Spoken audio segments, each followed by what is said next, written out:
So there are two things. I don't like to go ahead and pay for something that I can go ahead and actually build out. And secondly, I don't like typing at all. So this weekend, I just went ahead and tried to replace Wispr Flow because first thing that I have exhausted all of my subscription over it. So this was the time when I can go ahead and build out something over the weekend by using a locally based model. So let me show you how.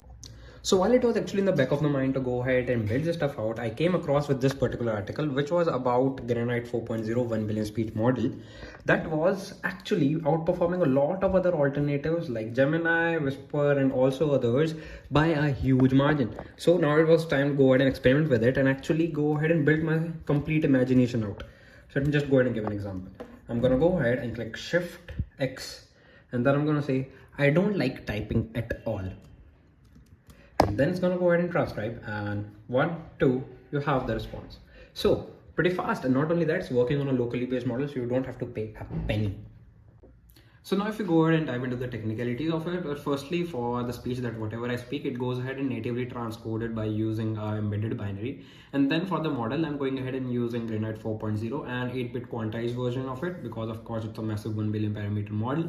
And going back to the speed, well, firstly, thanks to the Apple laptop I have, because it's using MLX, so where it goes and provides the functionality of using directly the GPU for, of course, the M chips that have been created by Apple. So pretty interesting, and of course I'm not going to go ahead and pay a penny for it. And best part about Wispr is that you can go ahead and use it anywhere, be it for your WhatsApp chats, Slack chats, and anywhere, and of course gonna go ahead and save a ton of your time. Now, while building this platform, I came to know one thing, that definitely I need observability in this. Why? Because I need to go ahead and see how's the response time looking like, if there is any latency, and if that is happening, let me just go ahead and see if is there anything happening in the traces. And also I need to go ahead and see that if, for example, an external user is looking into this complete traces, what is the kind of model we are using. So all these kind of things have to be there in one single platform, and that's where Signals came to our use. Let me just go ahead and tell you how I used it. So basically I went ahead and used OpenLate library. What it is, it's a kind of a library that can go ahead and work with our telemetry tools over there in the Signals. So that's where it went ahead and create all these kind of telemetry metrics and pushes it all over there to our cloud instance of Signals. And let me tell you how it looks like. So as you can see, these are few of the traces that we have went ahead and got while using some of our transcription. So I'm gonna just go ahead and open one, and you can see how the amount of information that you can go ahead and see over here. So firstly, you get the date, time, and also the duration it went ahead and took for it.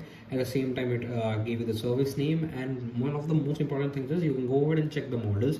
You can see what kind of response you got, you can see what kind of service you were using, and also the collector ID and everything. So of course, if you're evaluating all of your models, how everything is going to be looking like, you can go ahead and just pin out one of those things, and also for your use case, go ahead and compare them with all the multiple traces that you have got. So it's going to be completely useful for the LLM models. And not only that, if you're working around with any of the kind of local based models, you can go ahead and even experiment with that. So OpenLite library is also one of the cool things, and of course clubbed with Signals, it basically solves a lot of your issues out.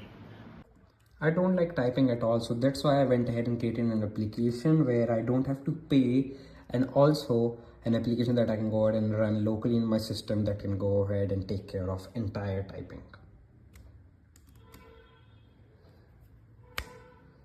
So if you want to know more, just go ahead and hit me a DM, and I will have to go ahead and have a further conversation on it. Bye.